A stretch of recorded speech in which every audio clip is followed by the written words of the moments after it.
Apa kena masuk apa?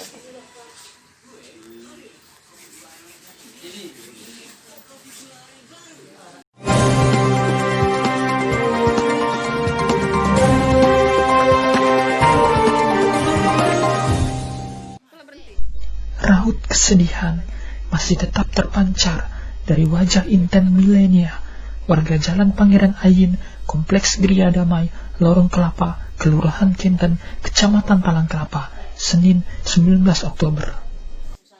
Betapa tidak, kondisi sang anak, Rahfa Aji Putra, yang baru berusia 9 bulan itu, masih belum bisa tumbuh seperti bayi normal lainnya.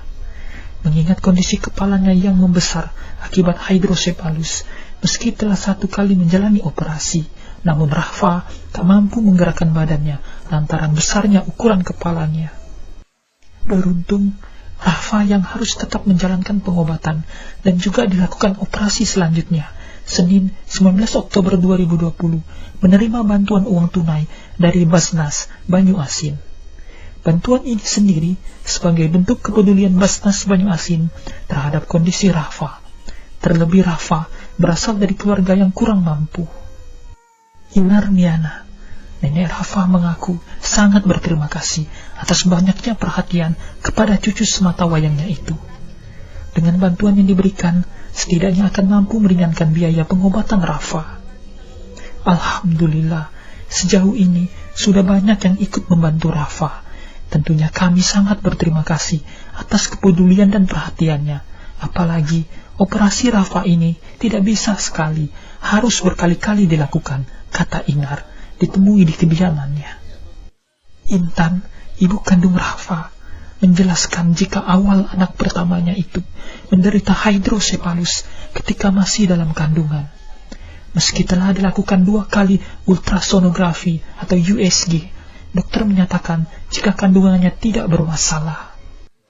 Awalnya kan jatuh saat masih mengandung Rahfa. Diperiksa ke bidan karena takut ada apa. Katanya baik-baik saja. Nah, lalu keluar flek. Terus di USG ke dokter. Kata dokter tidak ada masalah. Bahkan katanya kembar. Saat USG ketiga kalinya, barulah diketahui kalau ada masalah pada kepalanya. Maka diminta untuk segera disesar waktu itu, kata Intan. Meski pasca operasi ukuran dan berat kepala anaknya sudah berkurang, namun tetap masih harus dilakukan operasi. Dan saat ini, agar kepalanya tidak kembali membesar saat operasi, dipasang selang untuk menyalurkan cairan di kepalanya. Intan menambahkan, kalau untuk makan dan minum normal, hanya saja dipasang selang di kepalanya agar saat minum airnya tidak menumpuk di kepala. Dan kata dokter, bakal dipasang lagi selang di sebelah kiri. Kami hanya berharap yang terbaik bagi Rahfa dan bisa sembuh, bisa tumbuh seperti bayi normal lainnya, doanya.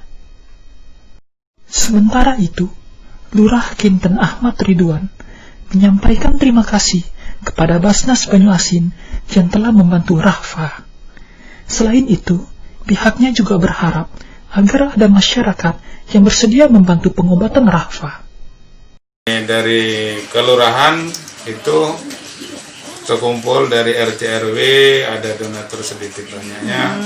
Alhamdulillah ya, untuk meringankan beban anak kita ini supaya dia bisa kemana-mana untuk ongkos biaya. Selama ini juga ada juga dari puskesmas, dia juga menutupi BPJS-nya kemarin supaya lancar lagi kan, karena sempat tertunggak Bu ya. Nah jadi selama 3 bulan diselesaikan juga. Alhamdulillah sampai waktu dia beberapa lama kami nak urus ini permasalahannya rupanya di masalah kakak. Jadi nah setelah dari situ kami juga ya tetap koordinasi supaya ini warga kita, tetapi cuma dia dengan neneknya, rupanya dia ibunya dulu pernah di sini, baru 2 bulan pindah, jadi kami tidak mungkin nak cabut lagi, balik lagi nanti apa kata capek kan. Nah setelah itu ya alhamdulillah kami juga dari Basnas ini datang dari Banyuasin membantu meringankan lagi. Kami sangat berterima kasih dari Bapak untuk meringankan ini, hingga kedepannya kami mengharapkan ini ada uluran-uluran tangan dari masyarakat kita yang lain. Wakil Ketua 1 Bagian Pengumpulan Syamsurihal SPDL dan Wakil Ketua 3 Bagian Pendistribusian dan Pendayagunaan Dr. Andes AM Sanusi Hamid MM mengatakan, bantuan pengobatan untuk keluarga miskin ini menjadi salah satu program Basnas Banyuasin. Bantuan yang kami sampaikan ini untuk biaya pengobatannya, pada hakikatnya untuk meringankan keluarga.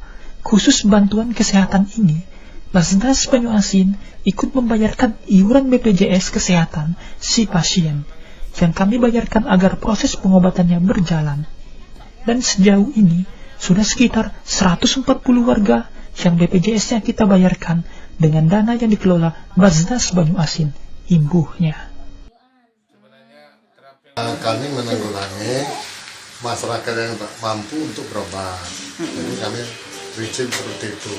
Tapi mampu ini, kalau mereka tidak ada BPJS, kami ambil, buatkan BPJS-nya. Kalau mereka ada BPJS-nya, berobat dengan BPJS, biaya mereka untuk pergi pulang, untuk berobat, untuk selama perjalanan untuk mereka berobat, itu yang kami tanggung. Mereka yang masuk rumah sakit harus pakai BPJS. Pasien yang sakit kami ambil, kami yang menanggulangi. Apakah dia menunggak, kami bayar tunggakannya, atau mereka nggak mampu, mereka bayar tunggakan. Untuk selanjutnya Basnas yang menanggung untuk selama hidup. Pada prinsipnya kan Basnas itu mensupport kegiatan daripada Pemkab Banyuasin. Yang terlewatkan dari Pemkab Banyuasin, itulah fungsi daripada Basnas. Ini menyalurkan pada hajat orang banyak, artinya tuh zakat infak dari para umumnya dari para pegawai dan masyarakat. Aprianti Harian Banyuasin mengabarkan.